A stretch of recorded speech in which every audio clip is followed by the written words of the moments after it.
Hey guys, thank you very much for enrolling on this course. This is Carlota, and this time in this course we are going to look into the Japanese culture and based on it to represent our designs.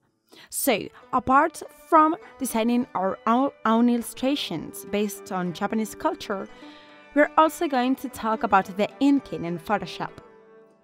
We're going to base ourselves on a myth or a Japanese folk tale in order to create these illustrations.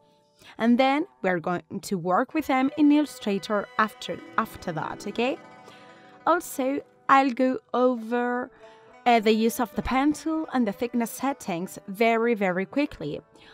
Although you may be already familiar with them if you have already watched another course of mine about the basics of Illustrator. Anyway, we'll be working with it and seeing how to apply this style to different mockups and platforms. So, see you in the first lesson.